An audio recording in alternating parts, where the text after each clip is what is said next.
Every step took me here,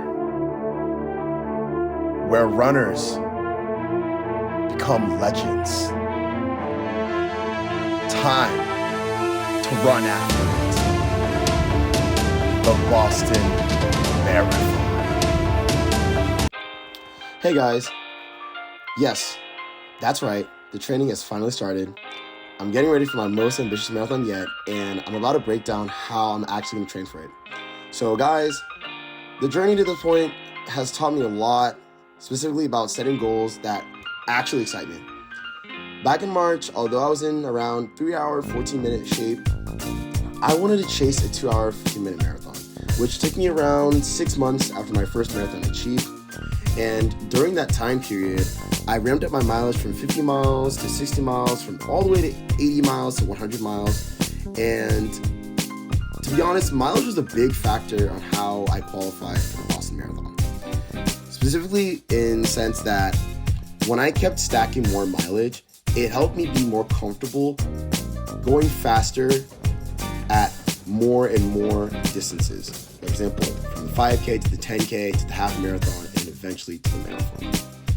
And looking forward towards the future, I want a goal that fuels my training, right? And now I'm kind of looking like, okay, I think my target time for the Boston Marathon is going to be a sub 2-hour, 40-minute marathon, right? And that's actually a 9-minute PR from my current 2:49. So really thinking about it, I think the keys to unlocking the growth for this time lies in gradual mileage buildups and a few key milestone races, right? Races that are going to push me to try harder and to unlock that, extra bit of speed that I'm going to use at Boston. Thankfully, I have a lot of prep time to cook that type of mileage. I have around 5 months from the Boston Marathon. So starting next week, probably going to start around 50 miles per week, then add 5 miles per week each time with a recovery week every 3 weeks. The reality is that I'll be running twice a day starting around January, maybe sooner. Let's see how it goes. And like any good chef, I'm going to diversify my runs, splitting it into road running, hill training, trail running, and different speed workouts on the track so that I can develop different gears for the race. So to supplement this type of mileage, I'm going to be going to the gym a lot, like at least twice a week. Let's see how it goes. And I'll work my entire body with high reps of lifts and squats, goblet squats, and a little bit of variation here and there, just so that I don't break down when I do start getting to that 70, 80, even 90 mile per week range. So for my key milestone races, I'm running 4 before Boston, right? I'm going to be running a Rival 10K, I'm going to be running a Pacers 5K, and a 10K, finishing off with the Rock and Roll half marathon. I really want to push myself in these different distances just so I can develop that long-term speed for the marathon. I'm taking a page from my 10K at South Lakes, which was one of the key events towards qualifying for Boston for me, just because I clocked a 36-minute 10K that day on a hilly course, and it helped me feel more confident about my chances of qualifying.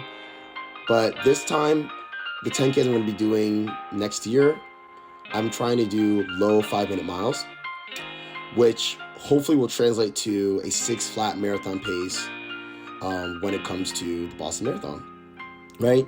However, when I'm really thinking about next year, what's really exciting me is the Rock and Roll Marathon. I did that in 2024, and I think that was a 1:22. So I have a lot to improve on that race time. And I want to see if I can do it better and ambitiously. I'm thinking about 1 hour, 13 minutes. Let's see how it goes. But I'm definitely not trying to kill myself that day. Just want to keep it easy.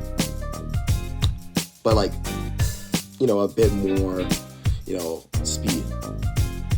The half is also my favorite distance. So I'm glad I get to run that before embarking for Boston. Now, I do not have the luxury of being a pro runner, so I can't really spend all my time running. I'm a college student.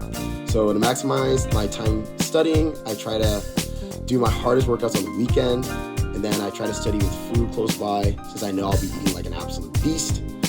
Thankfully, I also work at ASICS, so that saves me a lot of stress when it comes to pressing my shoes. But on days I work, I'm definitely going to be waking up early, probably around 5 a.m., so I'm not really rushing out to work after my run.